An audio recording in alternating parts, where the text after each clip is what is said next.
So is the future finally here or what? Welcome to Watch Mojo, and today we're counting down our picks for the top 10 things we know about the PS5 and Xbox Series X. I knew we would be perfect together. Number 10, backwards compatibility.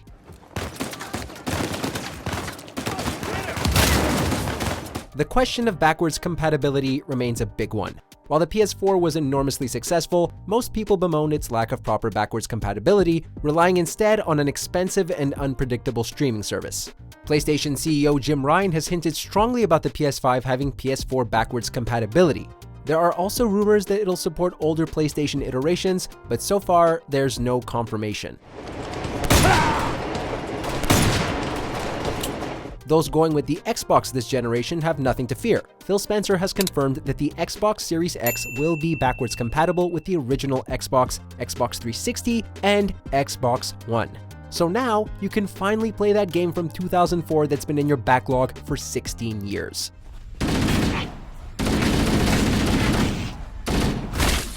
Number 9, still using discs. And for God's sakes, don't shoot him yet. Not want to hurry then. You may have thought we'd be leaving physical discs behind as we venture deeper into the age of streaming and digital downloads, but it looks like they'll be around for at least one more generation cycle. What are you working on? Oh, just a side project.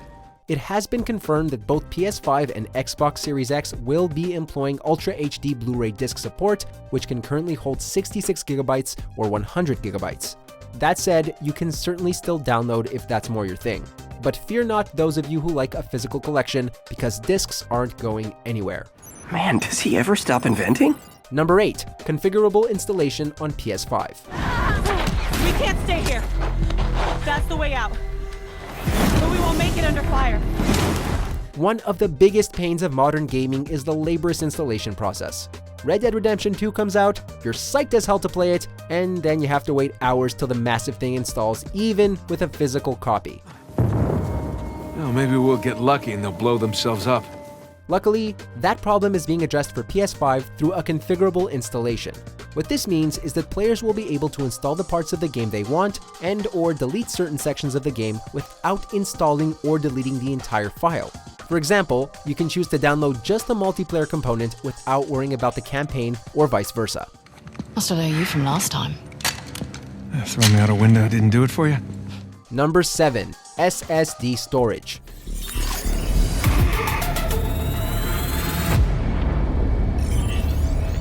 It's confirmed that both the PS5 and the Xbox Series X will employ SSD storage over traditional hard drives. SSD will result in significantly faster loading times, as an SSD can read and write at speeds up to 500 megabytes compared to a traditional hard drive at 160 megabytes. Get the chopper ready. I won't be long. Sony's Mark Cerny claims that SSD is, quote, the key to the next generation, and that the PS5's SSD has, quote, a raw bandwidth higher than any SSD available for PCs. To demonstrate his point, Cerny played Spider-Man on a PS4 Pro and an SSD-equipped dev kit device. The PS4 Pro version loaded in 8 seconds. The dev kit? 0.8 seconds. Hold on to your butts, people. Thanks, Spider Guy. It's Spider-Man. Number 6, 4K 60 FPS support. Yes! There's a volcano near Kings Bay, which means we need to get a move on. As we venture into the Roaring 20s 2.0, 4K should become even more mainstream. Streaming services like Netflix and Amazon are offering 4K content, 4K TVs are getting cheaper by the day, and the PS4 Pro and Xbox One X already support 4K resolutions, though they do struggle to hit 60 FPS. We're leveraging high bandwidth GDDR6 to ensure that we're getting the best performance possible. Well, it looks like the next gen will take care of all of those issues. PlayStation CEO Jim Ryan has stated his aim to bring 120Hz 4K 60 FPS gaming to the PS5, and Phil Spencer has also claimed that the Xbox Series X is aiming to support native 4K at 60 FPS. Both have even spouted claims of basic 8K support, but we should really pump the brakes on that for now. Let's focus on getting true 4K first. Now we can take all of that power and apply it back into the scene, so we can actually generate more life in that world and bring it to the gamer in a seamless way. Number 5, ray tracing. Not only that, but thanks to DLSS, I've been running at 4K with maximum settings including RTX at a pretty solid 60 FPS. It's been confirmed that both the PS5 and Xbox Series X will have real-time ray tracing. And you may be asking, what exactly is this ray tracing? Well, in simple terms, it's a technique that allows for lifelike distorted reflections on glossy surfaces. Because the procedure requires intense power to render, such a procedure is not as widely adopted, and it isn't possible on current-gen consoles. And the sun finally doesn't work like flipping a light switch. When it's dark, but when it's twilight, that time between day and night, you gradually lose light. Nevertheless, some PC games do have ray tracing tech, including Call of Duty Modern Warfare, Metro Exodus, and the upcoming Cyberpunk 2077. Expect to see a ton more in the not-so-distant future. The dynamic weather system is gorgeous, and there's a tangibility to the world that gives genuine immersion, but RTX brings it to the next level. Number 4. Price? We will make PlayStation 3 available via a two-configuration plan. One with a 60GB hard drive disk, and the other with a 20GB hard drive. Perhaps the biggest question on everyone's minds are the prices. Because let's face it, all this fancy tech can't come cheap. Will we be facing another PS3 fiasco? The 60GB PS3 infamously launched for $600, and I remember because I begged my dad to get it for me, but he didn't. And it nearly killed the PlayStation brand as we know it. The 60GB PlayStation 3 for $599 US, $659 Canadian. Unfortunately, we still have no word on pricing from either company. And there are other factors worth considering, namely inflation, rising manufacturing costs, and the trade war between the US and China, of which Sony, Microsoft, and Nintendo jointly expressed concerns.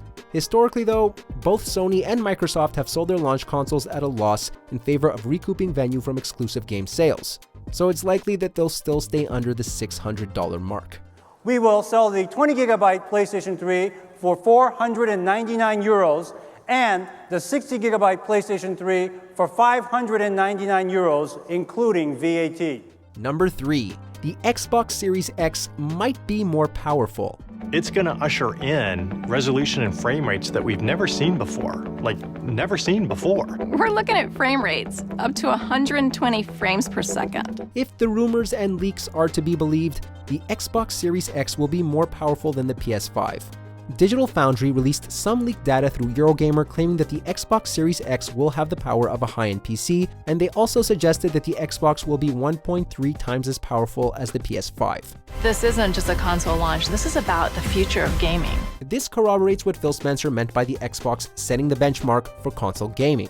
Yeah, that's probably just PR speak, but you never know, there might be some truth to it.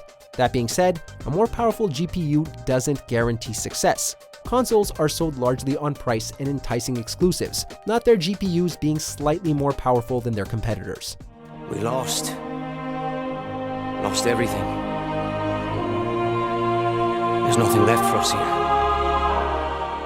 Number 2. Xbox is not focused on VR.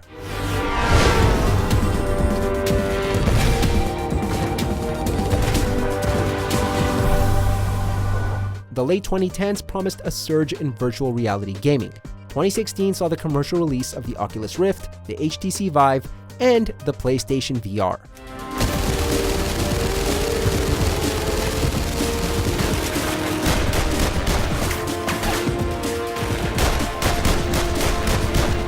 Unfortunately for some, virtual reality technology just doesn't seem to be there yet, and the headsets so far haven't been able to breach their niche market.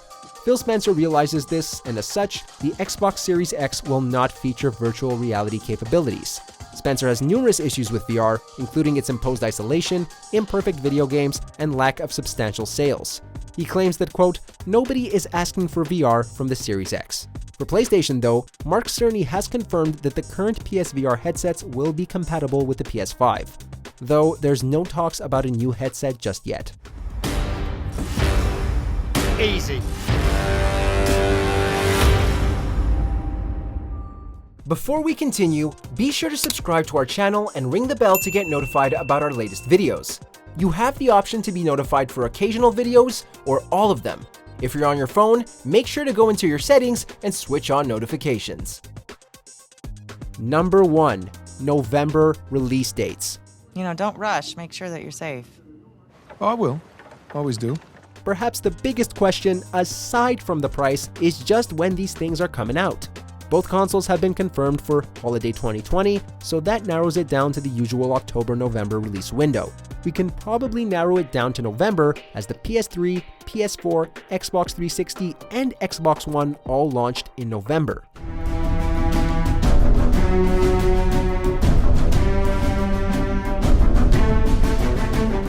But can we get even more direct?